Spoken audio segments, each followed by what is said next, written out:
Hello and welcome to the Power Tools for Coalitions webinar series. I'm Kinkini Banerjee, the Coalition Relations Director at USBC, and I'm so glad to have you join us for this session. The Power Tools series is organized as part of USBC's training, technical assistance, and capacity building support for the network of state, territorial, tribal, and community breastfeeding coalitions across the US. Access to these webinars are free and open to anyone interested in forming or leading nonprofit organizations in the maternal child health and breastfeeding fields. Webinar announcements, emails are sent through USBC's coalition announcement list. These sessions are held on the third Wednesdays of odd-numbered months from 2 to 3:30 p.m. Eastern. And to streamline access, we've set up the webinars as a series. So once you're registered, you'll automatically receive announcements for each Power Tool sessions with the topic and speaker details. And we understand that you may not be able to attend every session live. So the automatic email reminders will also give you updates and links to the archives. So all of these are posted on our website at the www.usbreastfeeding.org/power-tools. And as I said, these are, you just need to register once and then you'll automatically get your reminders for them. So in case you don't remember where it is, I can show you on the website where, if you don't remember the direct link. Also, if you haven't downloaded the slides and resources for today's session, you can find them at the same our Power Tools page. So you go to our website, www.usbreastfeeding.org, and across the top, you'll see the different tabs. Click on the last one, that's the Coalition tab, and the drop-down menu will show you all of the different webinars that we have. And the Power Tools is one of our 4 series, and you can click on that and download today's session materials as well as look at the archives from our previous sessions. Because we have a large number of attendees, you are in listen-only mode, but we do encourage as much interaction as possible. So for this session, we'll be engaging in some hands-on practice, and we encourage you to send your questions at any time during the webinar. So we will be breaking for questions once or twice during the session, but we've kept a big chunk of time at the end of the presentation for Q&A and discussion. So keep sending your questions as they come to you, feedback, comments, questions, and I will pass them on to our presenter. So here's how you do it. You should see a control panel on the right of your screen, and if it's minimized, just click on that orange arrow, the tab with the orange tab with the arrow, and it'll pop back up. And scroll down to just under the audio tab, and you'll see the one which says, a blue tab which says questions. And if you click on it, it'll open up a box for you to type in. If you have any audio or other tech problems during this session, please send an email to coalitions@usbreastfeeding.org, and our staff will be able to help you. And that brings me to today's topic, Networks for Social Transformation. We're so excited to partner with the Leadership Learning Community, or LLC as it's known for short, for this session. As many of you might know, the Leadership Learning Community advocates for leadership that is inclusive, networked, and collective to address complex and challenging problems. LLC is in the forefront in advancing a more just and equitable processes in nonprofits by transforming the way leadership development work is conceived, conducted, and evaluated. So today's session is part of the initiative, Leadership for a New Era. This is especially relevant to our field and to coalitions, since we know that dominant models that place a strong emphasis on the heroic individual or a rock star leader limits our ability to positively impact change. There is an urgent need to shift our practices and co-create an approach that brings transformation in our maternal and child health field. at the scale, scope, and pace that is so desperately needing. So transforming the landscape of breastfeeding support across the United States and achieving our shared vision of thriving families and communities can feel like an awfully onerous task for most of us. But today we learn how networks are critical catalysts for change and how we can use networks to allow us to achieve impacts much beyond what each of our individual organizations can accomplish.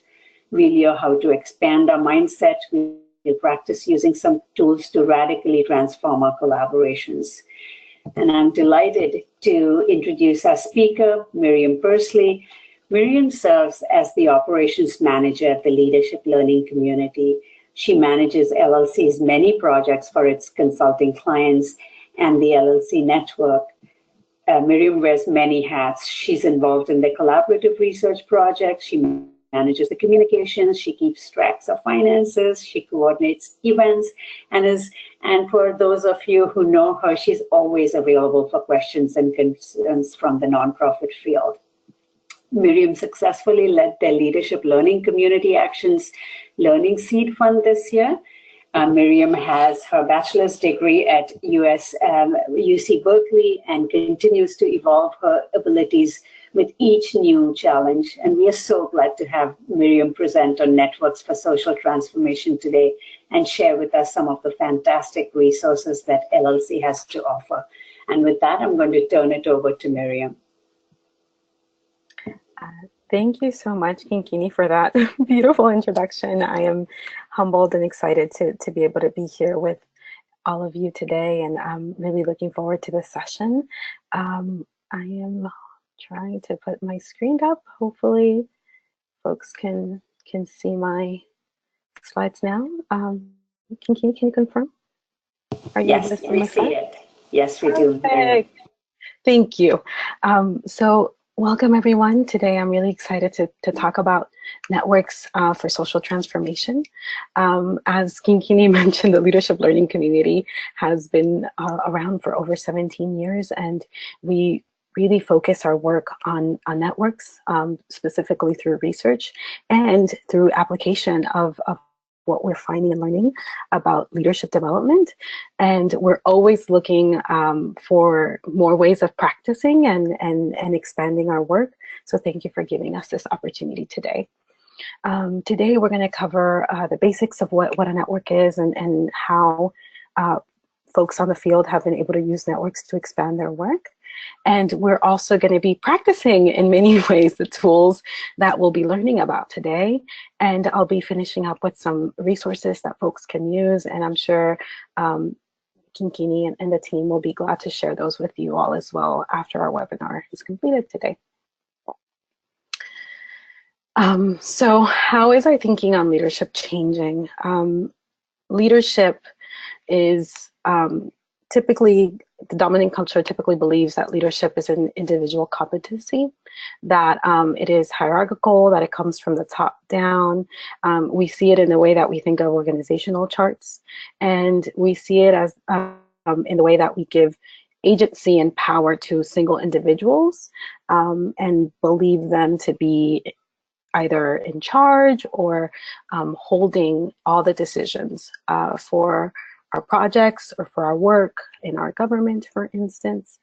And we want to shift this mindset and to thinking more about leadership as a collective process. And it looks different than what we think of leadership as a culture.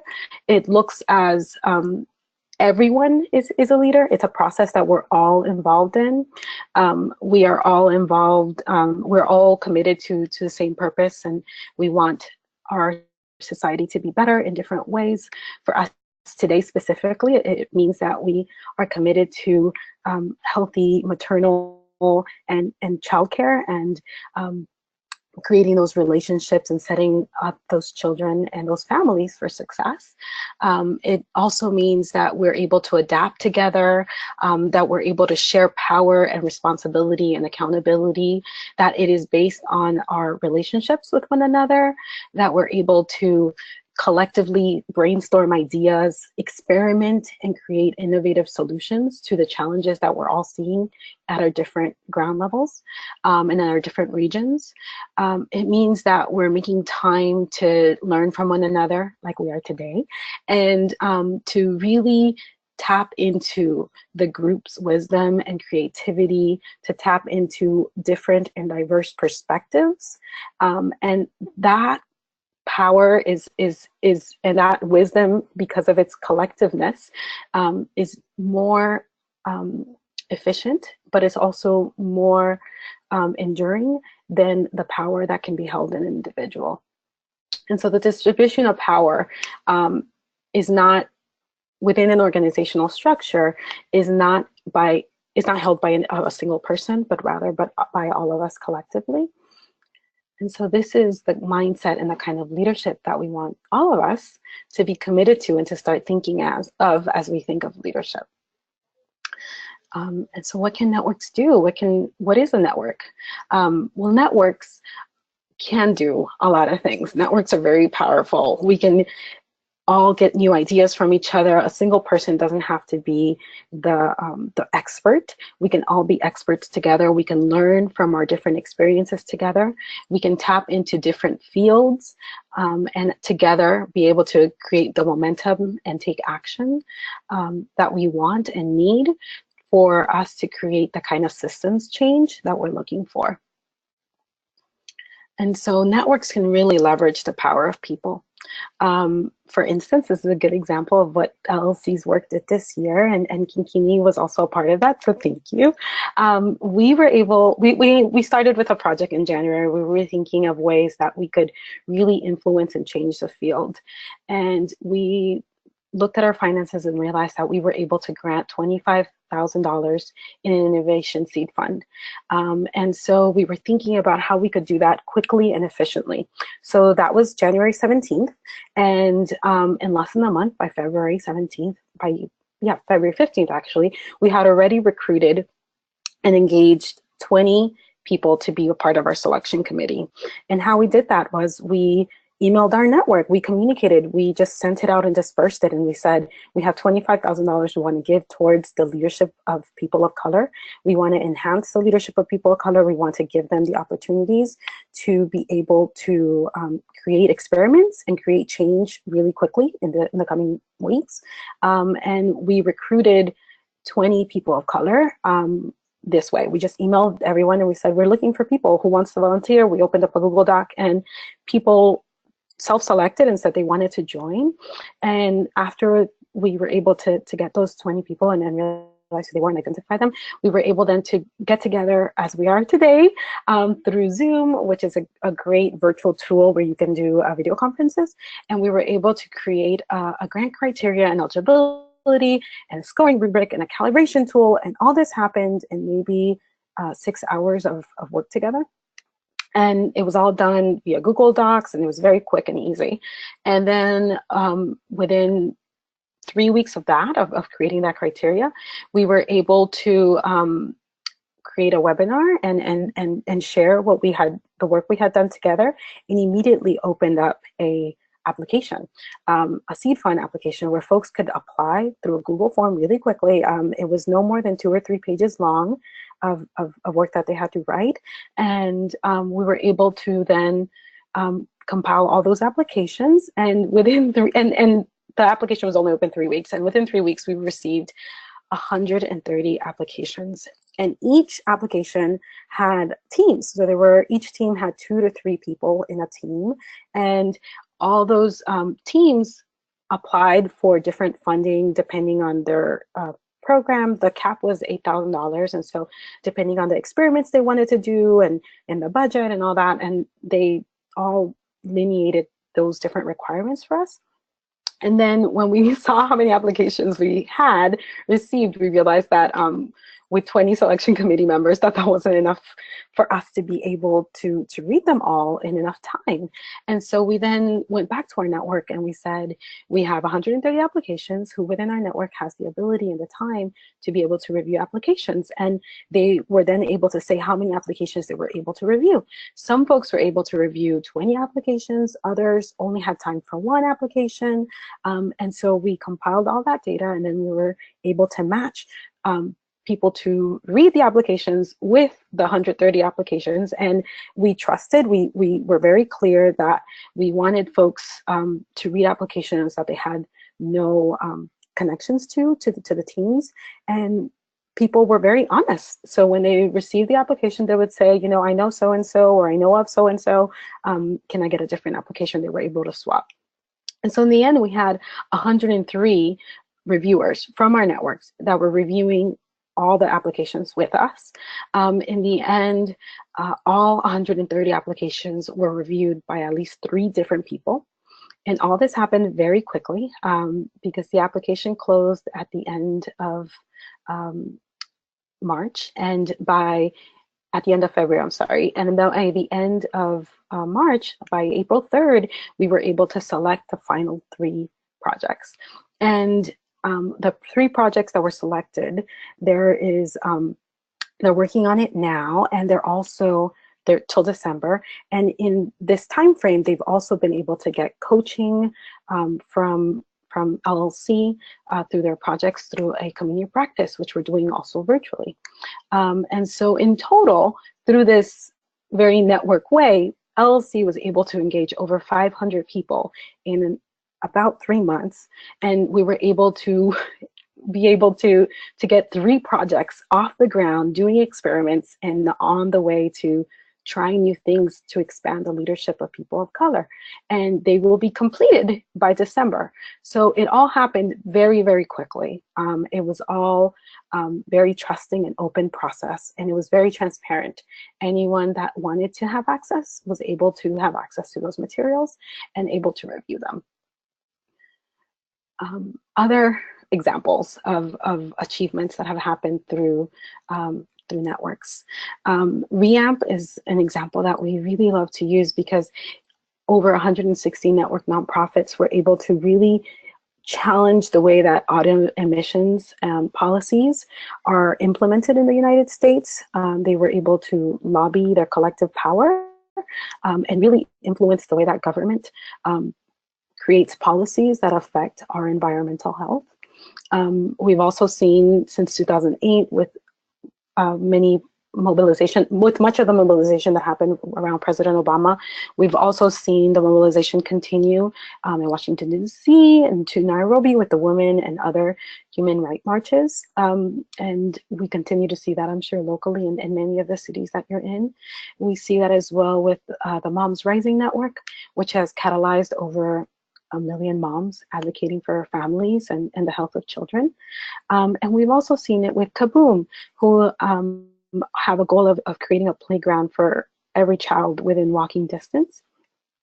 And they were able to do that, within 1 year, where they were able to influence and be able to create those playgrounds through very quick innovations that are we're providing playgrounds that are very easy to set up, and that way allowing more people to be able to change and transform their neighborhood parks. So what exactly is a network? We get that question a lot. It can feel very confusing, but a network is really about people, and it's a group of people that are connected by relationships. And this is something that we all inherently know and already do. We love talking to one another and learning from one another as human beings, and so we are already doing this. I think when the confusion comes in is that recently scientists and a lot of technology and innovations in technology have allowed us to be able to map these relationships, and so we're now understanding more about them in recent times, but this is all something that we've been naturally able to do. And networks are really an organizational structure. It's the way that we work together and make decisions together. And so this is, again, these are the maps that we're seeing here. And these are maps that are able to create because of the new technology and what we're learning from scientists and mathematicians. And so these little dots all represent people and their connectivity to one another.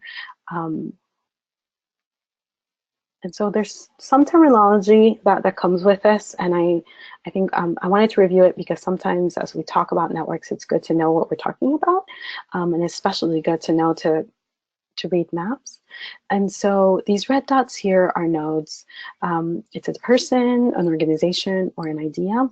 Most of the time I see them as people, but you can also sometimes zoom into them in maps, and you'll be able to see them as organizations, and they expand.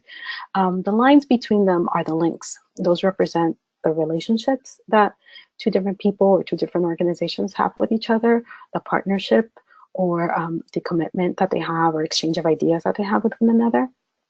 And in some maps, you'll notice too that the line might change, the color might change depending on the strength of a relationship. So it might go from lighter gray to darker black, depending on the strength and the partnership, the depth of partnership that folks are doing together.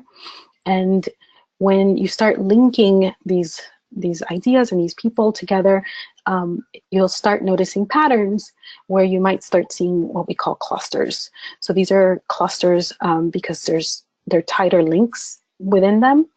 And here we have an example of 3 different clusters in those 3 yellows. And then what you have within those clusters, what we call hub. And a hub is a person or organization that is the main connector. And so what we see here in this example is that this hub, which I'm assuming must be a person, is connected to all these different people. And if you took that person out of that connection, those people are no longer as connected. Without that hub, in the middle, you have this person that might know these 2 people, and you have this person that might know these 2 people, but this person would not know or have access or as easy access to this person over here.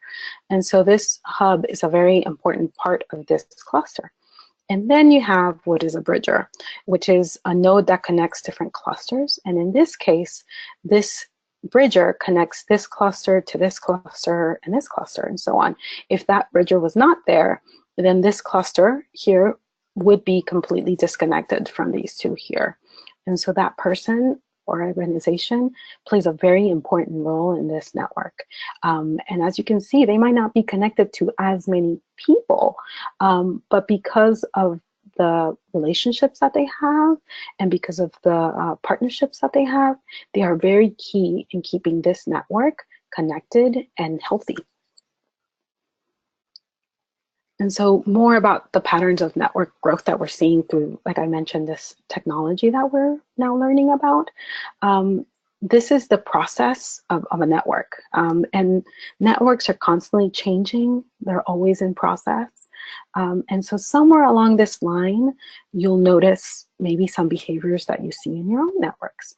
In the beginning, a network starts looking just like a few scattered clusters.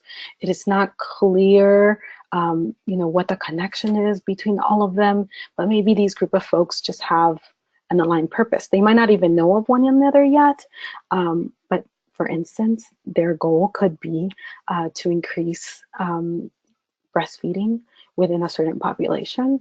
And they're all might be working towards the same goal in different ways. Maybe some of them are in a hospital, for instance, and maybe other ones are a part of a nonprofit. And they might not know each other. I doubt it very much, but in this instance, they might not know of each other yet. And if that's the case, then there's not a connection between them. And so we see that this is just the beginning. This is when they've started to think of the work and maybe started to do some of the work within their most inner circle, but maybe have not quite expanded it out yet. And then slowly over time, we start seeing what you call a hub and spoke network, where some center core is starting to happen. We see this person is connecting the different portions, or this organization is connecting the different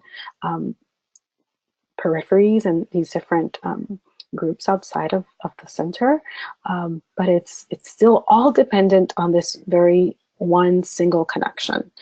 Without that connection, everyone is disjointed. And then it starts becoming more robust.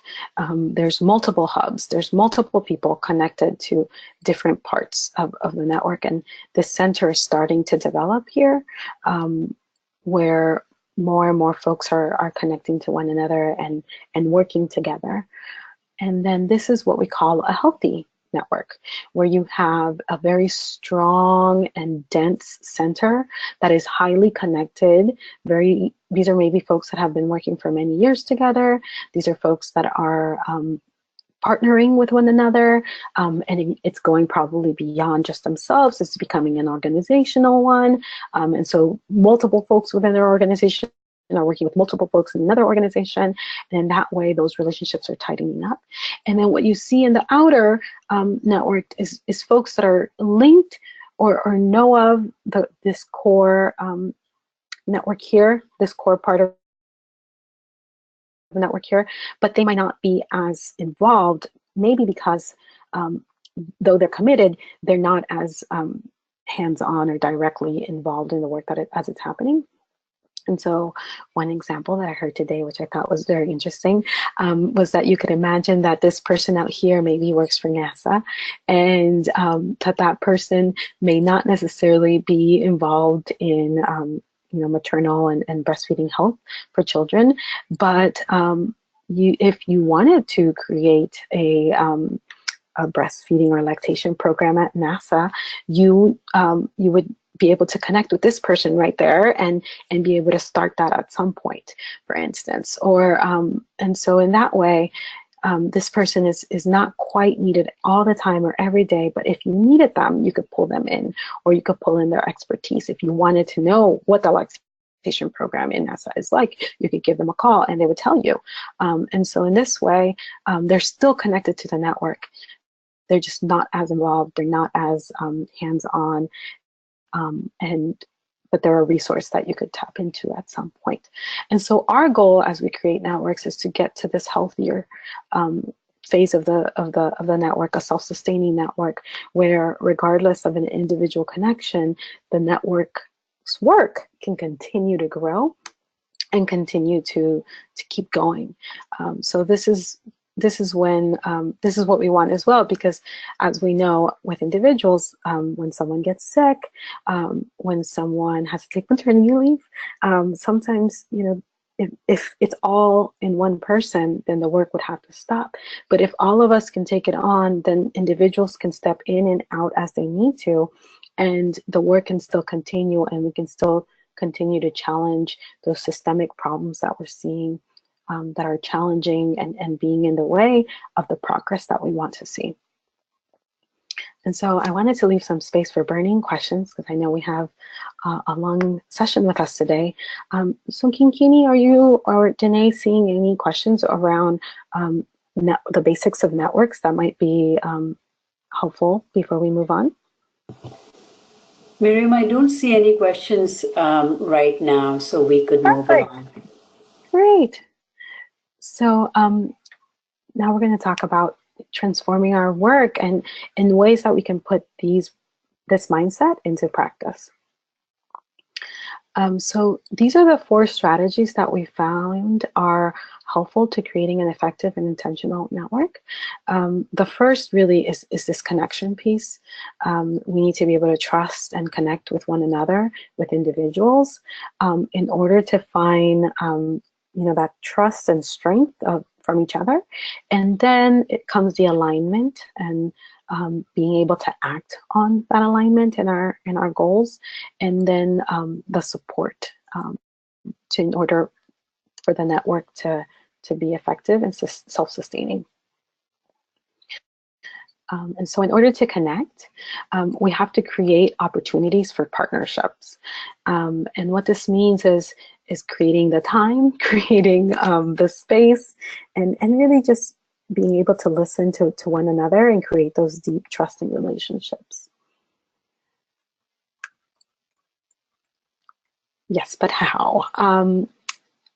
And one of the principles that I wanted to introduce today is network weaving. And network weaving is the way that we intentionally start creating the networks that we want to see and that we need to change the systems that we're in. And one of those ways that we can be network weavers is by what we call closing the triangles. And so what does this look like? Closing the triangle starts with you as an individual, and you may know, for instance, Alex and Sam, who are both working in different parts of maybe the city that you're in, or even the country, and they are both working on similar work maybe, or it could be completely different kind of work. But as you're talking to Alex and as you're talking to Sam, you realize that they really could benefit from talking to each other. And so you make that connection.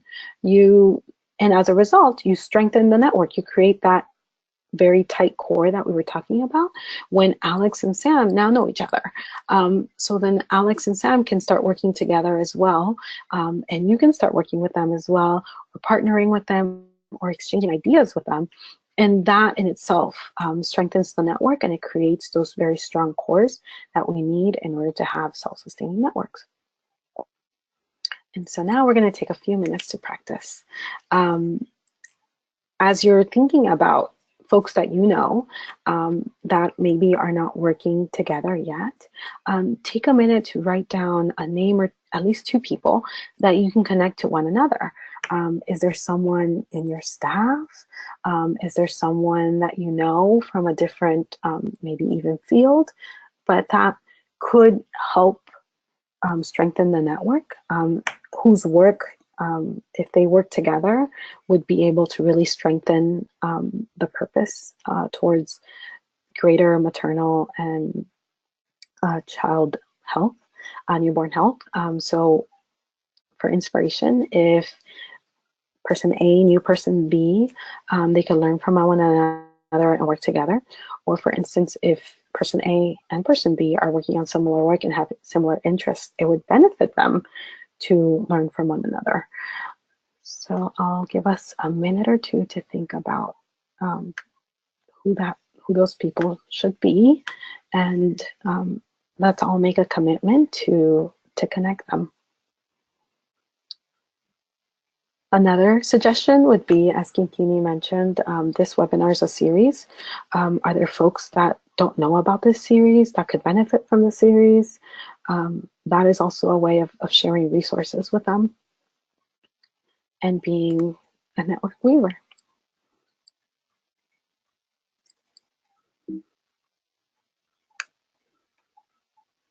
And are there any questions about network weaving or how to create connections?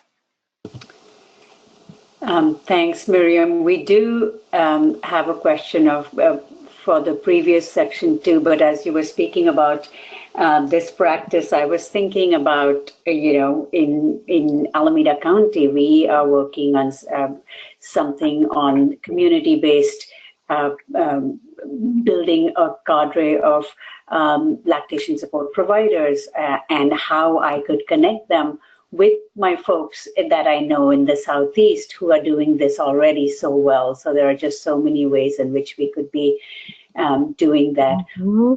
One question that came was that, do you have any examples of movements or initiatives that have reached that core periphery stage that you were talking about when you were talking about the different growth of networks?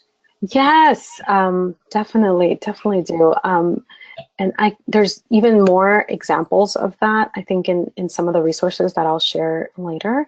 But definitely, I would say the movements that we've mentioned in these previous slides and downloading. I know, for instance, the Moms Rising Network, which has over 1 million moms. The core periphery in that case is Moms Rising as a organizational. They're a nonprofit, and so they have the organization part of the network. But because they've been very committed to keeping that network alive through different communication, moms or other people that are interested in becoming more and more connected are very easily able to plug in and become part of that core periphery. That core network, not and be pulled from the periphery.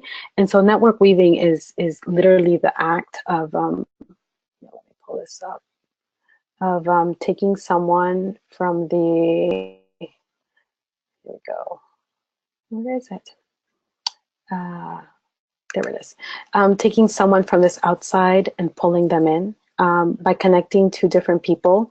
For instance, you take someone that might not be, that might just be hanging on connected to just you, for instance, here on this green one. And by connecting them to multiple blue ones, you start pulling them into that core. So that's a way of that I create that. But I will definitely talk more about the different examples in some of the resources that we've shared. Great. And I also, thanks, Miriam. yeah, and I also wanted to say that I wanted to recognize that some of the challenges that come with network weaving is also, or some of the challenges that come with connecting, I should say, is finding the time or knowing who those people might be that need to be connected. And so the only way that you would know, for instance, that that these two folks here, that Alex and Sam should connect, is if you are talking to Alex and realize that Alex is having some challenges that only Sam could help them with. Or if you're talking to Sam and you realize that these challenges are coming for them as well. And so recognizing that it does take time, that it takes a commitment in time to be able to build those relationships. And I think in many organizations, sometimes that relationship building is not seen as a core function of your work. And so in many times it feels like you're being a network weaver, or that you might be doing these connections outside of your work. And so I encourage folks to think of network weaving and think of connecting as a practice, and to think of different ways that they can be doing this practice within their organizations, within their roles, as well as outside of their roles as well. Thank you, Miriam. And when you said intentionality, you were so right on. It really has to be an intentional practice. Thank you. Mm-hmm. And you said there was another question of the previous section? No, I think that was it. We did have, there was also a comment which said that all of us can be bridges as well, because we are connected to other networks. Yes, that is very true. We are all bridgers. And then the scope of the network also changes. So if you're looking at an organizational network, for instance, or looking more into a few organizations, you might see that it looks looser. But as you start kind of expanding outward and looking at maybe, so for instance, if you were looking at breastfeeding within California, it might look a certain way, versus a network of breastfeeding within the United States might look at it as a completely different way. And so keeping that in mind, that the perspective of what a network can look like can also change as you add more folks, or as you change the scope of what you're looking to in a different network. And so the next strategy is aligning, and aligning is creating an effective intentionality to our network. It is thinking about the values of our work together, and it's really building that common vision. And we can measure alignment and readiness through surveys, through conversations with one another. When we build time to talk to one another at a conference, or as we're saying hi by the water cooler, we are building that alignment, and we're taking a temperature check and reading each other and seeing if we're still on the same page in many ways. There's other ways that we've learned you can measure networks, and that's through the maps and the analysis that I was talking about earlier, and also through network participation. How excited are you to be invited to the different events that your networks are a part of? Do those events excite you? Are you curious about them? Do you want to learn more about them? That's a good measure as well. Or are you hearing, what kind of buzz are you hearing from others around you? That is also a good measure of how this process is going for you. And so we're going to practice. And we are going to now take a short survey together. This is the kind, I'm going to type it into our chat for folks. Oh, I don't think I can. Danae, I'm going to send it to you and maybe you can share it with folks so that they can just click it and be able to use it from within GoToWebinar. But if you can't see it there, you can also type it out. And this is a practice that we do before, for instance, some of our communities of practice where we meet on a regular basis, or before a conference, or even on a webinar like today, where we're able to assess how we're all thinking about our readiness as a network. And these are conversation starters, but you can always create your own surveys to say to measure your own values and the different values that your network might have. So at this point, I'm gonna try to shift so we can see the survey together. I'm hoping that folks are able to, nope, not it. Yes, okay. Are you able to see the survey now, Kinkini? Yes, yes. Perfect. The surveys. This is what the survey looks like for folks now. And then we're going to see we have one response. I'm hoping folks we'll give folks a little more time and hopefully be able to get a little few more responses so that we'll be able to analyze these together. So it's still waiting. Oh, we have two. Give folks some time. See some more coming in. Yay, thank you. Be great to get some more together.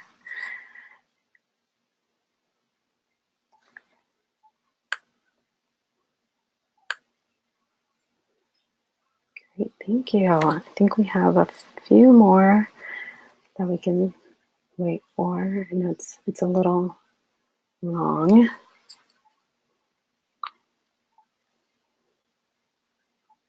Great, thank you. And as folks have seen, we're not taking anyone's names. They'll remain anonymous, but that's another thing that we encourage folks to do is when they do these surveys is sometimes to get a real transparent read on things. It can be frightening for folks to tie their names to things, especially if they feel like it may affect their own work in any or employment in any way. So we encourage always to, for the sake of transparency, for folks to really say how they feel. Sometimes it helps if they're anonymous. So currently we have 7 responses. Oh, 8, great, thank you. And what we're seeing here is that folks feel really encouraged to, oh, another one, great, thank you, to try new ideas and feel very open to trying new things. You know, they enjoy diversity of the people. So we're finding that we value new ideas, innovation. We together right now, the 9 of us, we value diversity of people. Again, transparency is a value that we all seek. The opportunity to seek and look for new possibilities. It looks like most of us are there, and maybe one of us is feeling a little nervous about that. And so that might be a conversation or a topic that we could talk about. I'm comfortable with uncertainty. This would definitely be something we should talk about as a group at some point, or in our conversations, and really think about what about uncertainty makes us uncomfortable, and really think about what about that makes us feel either fearful or unable to try new things. This is a good question to think about as you're trying new experiments and innovation. That someone in your group might not be so comfortable with it. And so what are the ways that we can create either checking points or measures or create some security for folks to still feel like they can try new things, unknown things, and at the same time feel supported and able to try those things that they're not sure might work. It looks like letting go of things is hard. So how are ways that we as a group can start thinking of practicing that? And this can also be a measure of trust. So if we're not able to let go, it could also be that we're not trusting in one another. So what are ways that we can build more trust and also share more resources with one another so that we feel like we're on the same page and that we're able to pass things on to someone else. Again, trying new things. It seems like folks feel like they're able to do some of that, but maybe some folks are not able to, either because of the trust that we saw earlier or the uncertainty.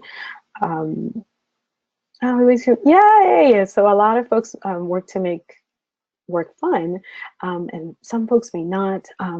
And so some of the questions that might come up is it that our folks are feeling maybe a little more burnt out, you know, so thinking about different ways of communicating with one another and some of the challenges that we might all be seeing in our work and empathizing with that, and also creating more systems and supports to help folks be aligned in this value. Trying to build trust around among those around me. It seems like most folks feel like they're working towards that.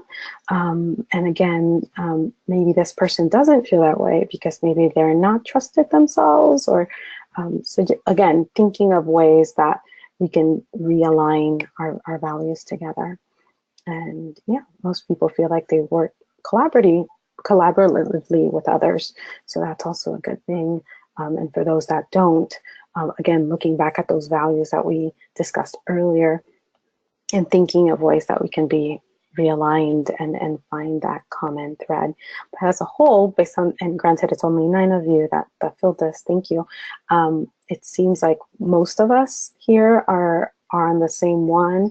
I think this one is the one that might need to take a little look at and discuss and this one as well, and be able to talk and discuss that amongst ourselves in different conversations that are coming up. You know, if there was a conference or another webinar, for instance, at some point, that might be something that you could talk about and think about in your work together within this group here. And you could also do this for other folks. So as you're looking at your organization, consider doing a quick survey every quarter or every month or so to see how you're coming with that alignment. So for instance, today we realized that uncertainty is not something that we're comfortable with. You know, if we were working longer together, we could think of ways of creating more comfort with uncertainty. And as a result of that, maybe in a few months from now, we would be able to again survey and see if we've made any progress in that. And so Google Forms is a great way of doing that as well. And, you know, thinking of ways that you can infuse this, surveys or measures or you know, different alignment into your own scheduled meetings within your organization, at a conference that you're organizing, at different events. It's another way of strengthening the network and creating that alignment. Any burning questions around alignment and surveys and assessments? Some comments, Miriam, again, as talking about how this exercise could be a really good way to be thinking about what, like you said, needs to be focused on, maybe trust building. Why are people uncertain when you have very tight constraints with grant deliverables and things? Sometimes risk taking can seem hard. And how do you, when you have a traditional organizational setup and you're moving to networks, how do you shift the mindset to be more adaptable, to deal with emergence, to deal with the uncertainties? So all of these are really good ideas for the group as well as for us as a network to think about, oh, these are some things that we could be looking at discussing or having more trainings on as well, and within smaller groups as well. So mostly comments. Oh, we do have one question, and that was about how technology facilitates networks, but in some ways technology also, like you have a lot of media preferences and things, can also limit intergenerational connections sometimes because you're so targeted towards specific groups and you can silo groups as well. So the pull and push of how facilitative they can be and how restrictive too. So, there was a question about how media Yes. can restrict. Hmm. Yeah, I definitely hear that, and we're going to talk more about technology in a few more sections. But what I did want to say, another thing that this brought up for me, is that networks have been along for a long time. We as humans are naturally networked, and so without technology, we can still be networked. Before computers and before social media, our networks were maybe not as expansive, but they definitely were just as strong. And one of the images that comes to mind from that is from the civil rights movement, where folks had phone trees that they would use to call one another, and that was a network. And that had very low tech, very grassroots, groundwork focused network. And that's what it was. It was definitely a network. Folks would call each other up and they would say, this is where you need to be, and call your phone tree, and they would take their list and then they would call their 10 folks. And so there's definitely ways of being networked without the technology, if that gets in the way. And at the same time, and we will discuss this a little further, but there are ways also of looking at the technology and applying what works for you. So not everything is gonna work for you and your network and your folks, and so you have to adapt it so that it meets you where you're at, and it works for you and not against you. Thank you. That's terrific. And thank you, Kinkini, for also in the comments for bringing up the uncertainty, especially when it comes with philanthropy and foundations and grants and governmental restrictions. That there's definitely uncertainty with that, and it does create sometimes limitations in how we feel that we can interact with the work. However, I think that's also when networks are powerful, because if you have contact with someone else that is also a recipient of a similar grant, and you start kind of connecting with one another, and you start seeing that you're seeing the same challenges, sometimes it's easier to go back to a funder and kind of challenge their thinking, or ask them to expand their thinking when you're not by yourself and when it's not just you. And if you're able to connect with multiple people, if you're able to go back to a funder and say, hey, there's 20 of us that you fund, we're all having this idea that we want to do together, or on our own, or whatever, we want to expand our work, and we don't feel that we can, or how can we do that together, then that completely shifts the conversation, and it's no longer you taking all the risk as an individual or as an organization, but rather the network thinking of ways of expanding the work and creating innovation for the field. So that's another thing that brought up for me. Right, thanks. And finally, acting, or not finally, but the next step is acting together, and taking action. And we all know how to do this intrinsically. So working together can be pop-up learning and discussions. Again, we're doing that today. We decided that we're going to meet up at this time, and we're going to talk about networks, and we're learning from each other, and having conversations with one another that can then create and expand the work that we're doing, and expand our work together as a network. And so there are different ways that you can do pop-up learning and discussions. They happen, like I said, at the water cooler sometimes within your organization, or at a conference as you're grabbing food, or on an airplane while you're sitting next to someone. There's different opportunities for that, and so we constantly just have to be looking for them. Small acts. We can do small things for one another that can build that bond and that trust, and can also expand the work that we're doing. And we can also work on large projects together. And these are not mutually exclusive. One of the stories that comes to mind as I was preparing this presentation and reviewing it this morning was our organization, the Leadership Learning Community, every few years has what we call our unconference, creating space.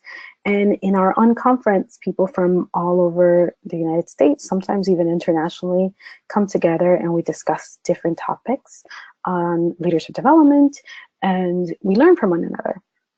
And a few years ago, in 2013, in Baltimore, we had our unconference, and we invited multiple people, and it just so happened that some of the folks that showed up were from Detroit. And we were just, we were at the conference, everything was going fine. And then for dinner, we decided to have self-organized dinner circles. And so folks ended up going to different, signing up for different restaurants, and you would just show up, and then you'd end up with having dinner with different people from the conference. And I signed up for one, and I showed up, and there was about 10 of us that had showed up at the same restaurant. And it, by coincidence, most of the people at the table were from Detroit. It started as just a pop-up opportunity. We were just all there, and we were having dinner, and because they were all from Detroit, and or most of them from Detroit, and there were about 3 of us that were from California, we started asking them more about Detroit. We've never been to Detroit. What is Detroit? And started learning about everything that was happening in Detroit and some of the challenges that these different organizations were seeing. And from that discussion, everyone left, and I went home eventually after the conference, and 2 of the organizations, 2 people from that table started actually talking, and they were just meeting up for coffee, just learning more about each other. It's, again, like a small act, just kind of learning about each other and the different challenges that we're facing. And one of the organizations, the Community Grants Program, they focused on giving money to community programs, usually budgets of around $1,000 or so, and to create either to provide supplies for a classroom, for instance, or to improve the garden in their neighborhood, or small grassroots community projects. And the other person worked for a local college, and the person that was in the community grants program starts talking about some of the challenges that they're seeing. They're not able to get grad students to volunteer at the local school, and they just weren't sure how it could, they weren't sure if the program was going to be sustainable. And then the person that works at the college says, well, we have all these grad students that need to practice in order to get their master's. They need to practice hours in the classroom. Let's connect. And so then it becomes this large project where they started the college was able to provide buses to shuttle in the grad students to go into the after-school program and make the after-school program a success. It didn't cost either of them anything else. The grad students still needed to go to the classroom. They were just being now focused on a very needy neighborhood, and it didn't cost the grants program anything else extra that they needed that resource, and they were able to come. And so through this working together, they were really able to expand this program. It not only helped the master's program, because now they had a way of getting their students to have the practice in the classroom and be able to make that their degrees successful. They were also able to help a local neighborhood that really needed that extra help. And so working together can start over a cup of coffee all the time. And so this is why we encourage folks to take Tuesdays, to make time for each other in what we call Tuesdays. And it's a way of connecting and just checking in periodically. It takes effort because people need to be committed to it. And it's really about just listening and sharing and being present with one another. You can schedule time on a phone, or you can just meet someone locally, whatever works for you. But what are ways that you can strengthen your partnerships and your relationships with other organizations, with other people, either regionally or in the as a larger population within the United States or outside of that, what are ways that we can connect to one another, so that we can start creating those opportunities where we can connect. And it doesn't necessarily have to take off, and you don't have to commit to making a big project together, but even just listening to one another and sharing ideas and brainstorming or sharing resources can really increase the ability of us together and each other to do the work that we want and need to do. And so again, we're going to try to practice. Danae, can you pull up the poll? We wanted to see if they would like to join us in this experiment. And if you would like to connect with someone from today's webinar, let us know. And we will create a Google Sheet with your contact information, only if you said yes to the poll. And we will pair you up. So we will find a partner for you and pair you up, and you can reach out to each other and maybe set up a short call, 15 to 30 minutes long, depending on how much time you both have, at a time that works for you, and just connect. If you'd like to do it through a Zoom conference, we can definitely help with that as well. That way you could see each other virtually, face to face. So let us know. Let's give folks a few more minutes, or a minute or two. Danae, are you seeing many responses, or has anyone? Yep, we have a couple of responses, and yeah. Great. So thank you for doing that. So we will definitely share that with you all when it's ready after today's call. And then for those that weren't able to commit today, that's okay. Maybe think back on, and also those that were, maybe also think back on who haven't you been able to talk to in depth recently that you'd like to connect to or reconnect to. You know, what are some things that you can bring to the table that might be able to help them in their work? Or what resources might you need, or some of the challenges that you're seeing in your work, and who might be a good partner for brainstorming through that process. And if we can all make a commitment to email or call someone up and just talk to them for a few minutes, you know, in the coming week or two, then in that way, we are going to be expanding and strengthening our network. Thank you, Danae. Were there any other questions regarding working together and some of the challenges that folks are seeing? We had a question about building trust, and one of the questions says, I participate in groups where everyone seems very interested to be part of the group, but when it comes time to discuss issues, to do our work, people fall silent.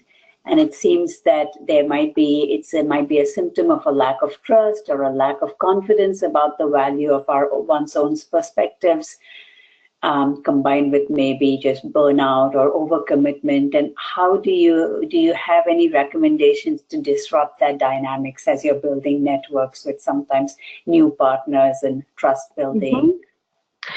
Yeah, I definitely do. I think the first thing I would say is sometimes it's hard for all of us to come and share challenges in large groups. And you need someone to be able to break the ice in a way. So there's multiple ways that I would think of doing that.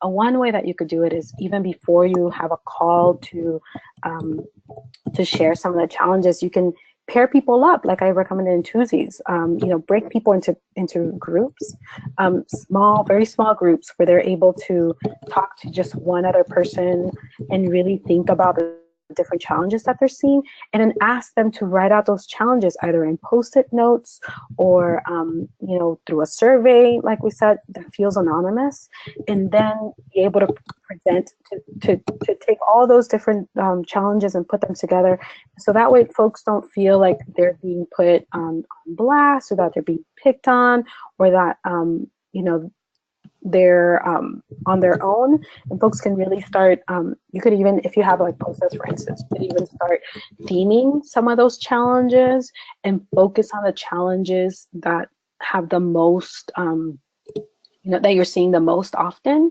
and then be able to talk about that specific challenge as a group, and talk about the solutions to that specific challenge, and then it doesn't feel like a single person has to step up to talk about that challenge. Another way that I was also thinking about is you could also have, before you get everyone together, have a smaller group come together, like a peer exchange group maybe, where it's just a few of you, and you start thinking about some of the challenges and some of the solutions together. And then that smaller group can present to the larger group about some of what they found and get reactions from the group as well. So yeah, breaking it up so that it doesn't feel like individuals have to step up and take all that responsibility in a way. Like, how are ways that you can minimize the uncertainty, again, that comes with stepping up and presenting challenges. No one wants to feel like they're facing a challenge on their own, and especially depending on who's in the room, if there's funders in the room, if there's other people that maybe they don't know or trust that well, it can feel scarier than it is or should be maybe, but it does feel frightening to be vulnerable in a group that you don't know. And so another thing too would be to go back and create more trust first, to create time for folks to know one another, to build those relationships before you start discussing challenges and asking people to feel vulnerable. And so going back to creating that trust and just making time for it. And instead of maybe building it for a big group, start with building those small one-on-one connections, because that's going to be the scaffolding that you need to build that larger trust that you're seeking in a larger group. Is that helpful? That's very helpful. Thank you. That investing time and effort in building that trust and doing it, very helpful. Thank you, Miriam. Were there other questions, Kinkini, or should we get into them? No other questions, so we can move on. Great. And finally, there's a support. And when I was talking about support, it's actually the work through infrastructure. So this is when I was talking about technology, and that there's many ways of using technology. We have email and listservs and social media and Zoom, which is the video conference I mentioned, and Scoop It, which is a way that you can get different resources together. Doodle polls even help us find the right time to connect with each other. And then Google Drive is a way of sharing things virtually and being able to see changes live in different documents and forms and media and contacts. So there's definitely different infrastructures for communication. But again, as I was mentioning earlier, it's also about getting a sense from the people that you work with. And so before setting commitments for folks, sometimes we'll have a short survey that we'll send to people just kind of anonymously and say, like, what technology are you most comfortable with? What technology are you completely uncomfortable with? And how do you prefer to communicate? Some people only communicate through Facebook, some people only communicate through text messages, and other people only communicate through email. It's good to have an understanding of what our collective comfort level is before setting up those systems as structure.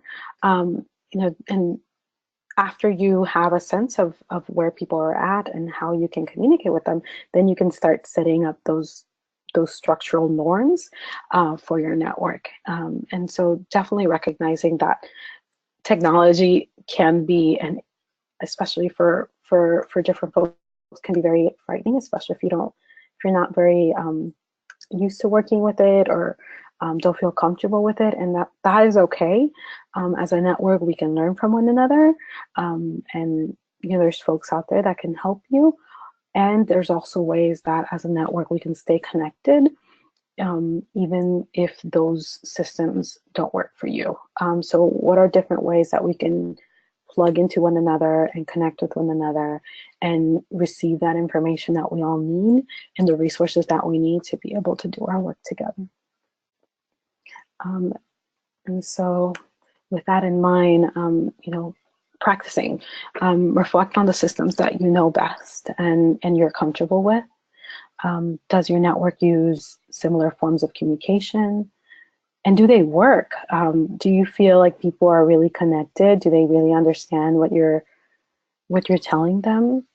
And you can also expand the network by committing to try one new form of communication that you haven't tried before, and thinking of different ways that you can communicate with one another. And if you can't think of anything, if you just don't genuinely know, consider surveying your folks. You don't have to have a full survey. You can actually call someone up and ask them, like, hey, what do you use to connect with folks? How can I reach you? You can, try different ways of talking to folks. I've noticed that for me, there's some folks that I have to text because they will not open my emails. And I have to text them and say, open my email. Or there's other folks that I will just call up and say, hey, I need your help with this. And there's other folks that I can just, email and they'll respond right away. So think about your own communication networks and your structure, and also note that the more steps that it takes, the less likely it is to take off. And what I mean by that is if you have an email, for instance, and you want people to then go to 5 different platforms to do one thing that you need them to do, then it's less likely that they're going to do all of that.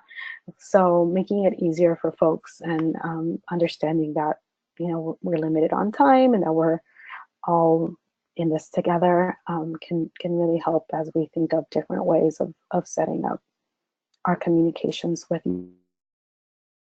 each other. And final burning questions. Miriam, thank you so much. There was one question with regards to your infrastructure communication, and one of our participants asked that they wanting to explore Slack and have you and what are your thoughts about it if you have any experience with that? Yes, Slack is great. It has so many wonderful features. It's a great project management tool. It's really, really, really good. I think some of the challenges that I've seen with that, it really does depend on how comfortable people are, and it also depends how connected they are to other networks as well. And what I mean by that is if, for instance, they're already plugged into this wonderful network that they're completely in love with and are really a part of, and that network only works on Facebook, or that network only works via email, and they've never seen Slack and they're not that really comfortable with anything but Facebook and email, then they're less likely to try to sign up for it. And so that means that you need to do a little more work in kind of helping them understand Slack, and also maybe helping them or having like a little training sheet or a little training video or something that you can email them that explains to them how Slack can send them notifications straight to their email, for instance. That way, even if they're not logging into Slack all the time, they can still see messages or notifications reminding them to go to Slack. And so there's different ways that you can encourage folks and support people to learn a new system. You just have to be aware that that's what you need to do. And sometimes we, I do this as well, that I expect people to be able to do it on their own, and sometimes they can't. And so just creating those avenues of support, and just extra attention to it. Like I've said, I've done videos before where I just record myself going through a platform and explaining to someone like how to sign in, how to log in, how to check for what is everything. There's a video specifically for that, so that people can then open that up on their own, and when they need those resources, be able to pull them up and learn from it. And also expect to probably receive lots of emails with lots of questions about what it is and how it is and what they need to do. And you just have to be very patient, and just understand that that's what they need from you, and to be okay with that. So just build the time, and build the patience for many questions, and understanding that the questions may come more than once, that sometimes folks, you tell someone something one time, but they're not able to, it's not something that they can they practice, and so it takes time, and just building that patience and that empathy and the persistence, and continue to just stay with it. Yes, that all that helps make that transition easier. Great points. Thanks, Miriam. And, to our listeners, the USBC staff team, we help you too with setting up some of your social media or other engagement tools and things too. So do look upon us as your resource as well. And we'd love to learn from you when you're trying something new. So yes, things won't take off unless you make it easy. And so those video clips or other things can make a huge, big difference in how successful some of these new communication platforms that you're using or tools you're using are. I see one more question is that, and this is from Oklahoma, and they say practicing the G Suite tools my coalition is trying to deploy is a good opportunity for two Cs. Oh, I love that. Yeah, Google Suites is definitely a favorite of ours as well. So I love that you're finding opportunities in that to create twosies. Thank you, Goba. So yeah, no more questions at this time. Miriam, were you going to talk a little bit about your creating space or the other publications, or was this? Yeah. Okay, yeah. Wonderful. Yeah, I have a few more, and I also wanted to say something else regarding Slack and new technology. It also reminded me of the Within Our Lifetime network.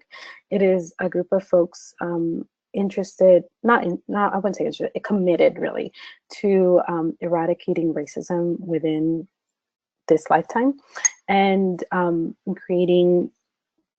It's a network of organizations and individuals that are committed to doing so. And when they transferred to, I want to say, it wasn't Slack, it was a different platform, Hilo. What they did is they actually had a series of webinars for their network.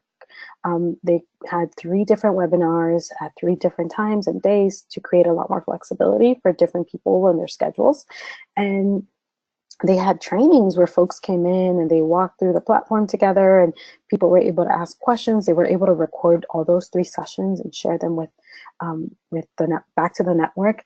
And it was really about, and then they were also staging it. They staged, the number of people that they brought onto the platform and invited onto the platform. And in that way, it was a very strategic and really well thought out way of releasing or transferring people to a new thing.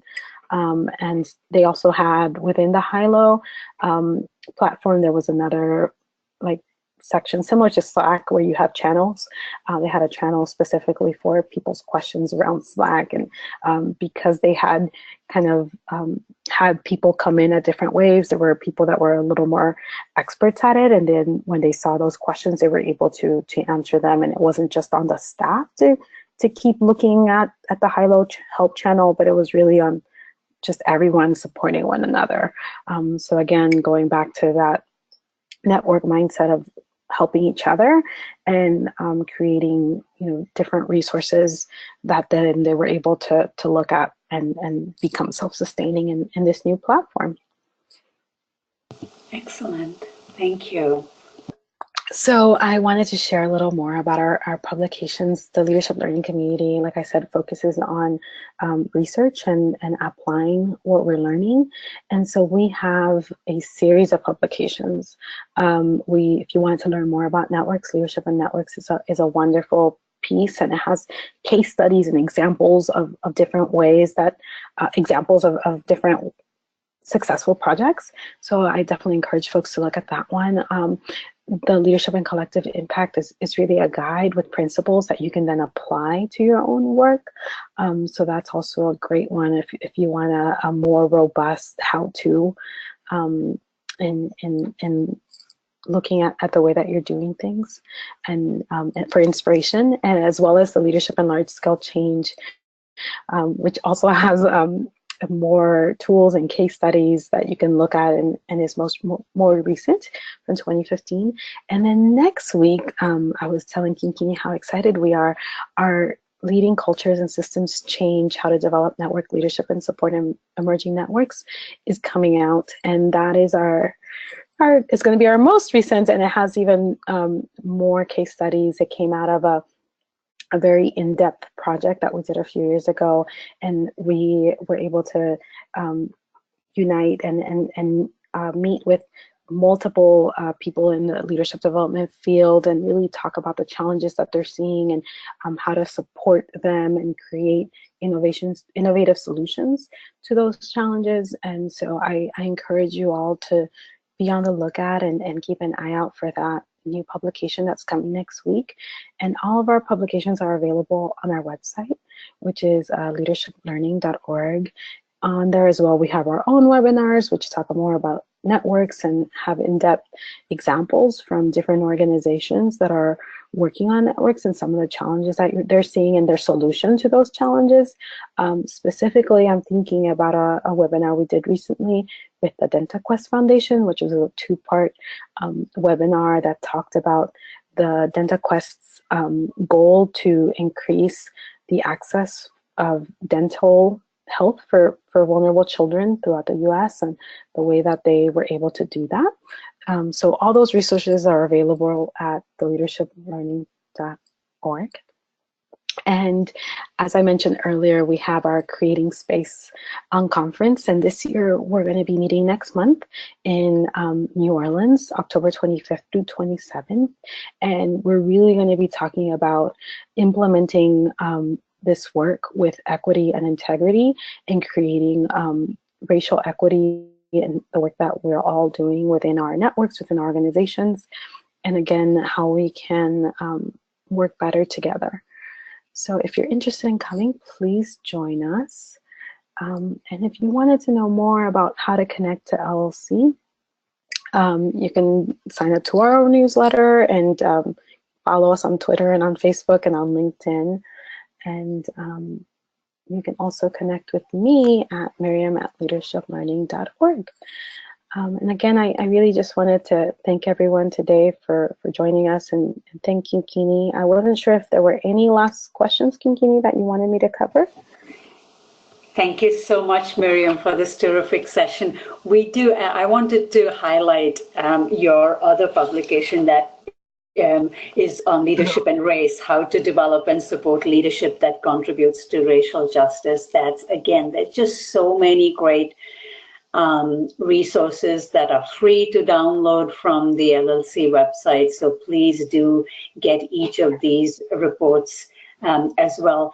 And Miriam, one question was that I had seen in one of your emails that you might possibly have scholarships for the Creating Space for folks coming from New Orleans. Is that taken? Is that full? Or are there any more scholarships available? If so, we'll definitely share that among our network in New Orleans. Yes, so we do have an equity fund. We have given out most of it, but there's still a few more. So if folks are interested, please do apply, and you can find more information at theleadershiplearning.org under the Creating Space tab. But yes, it's definitely available, and if folks have any questions, you could also email me directly, and I'm happy to share more information. Wonderful. And we have a lot of comments coming in about how terrific this session was. And so thank you again, Miriam. And as you saw today, LLC has more than 17 years in the leadership development field. And so we will continue to post the resources on our Coalition Learning Connection. And then to you, our participants, if you have anything, do post for us as well so that we can share this. Our work is truly about collaboration, coordination, and partnerships. So this has been it's amazing what we can accomplish when we co-create radical collaborations to impact the landscape of breastfeeding support. So again, thank you so much, Miriam, for your presentation, and to all of you for all that you do to improve the lives of women, children, and families. So from the USVC, thanks for now, and we will see you again in November for our next Power Tools. Thank you. Thank you.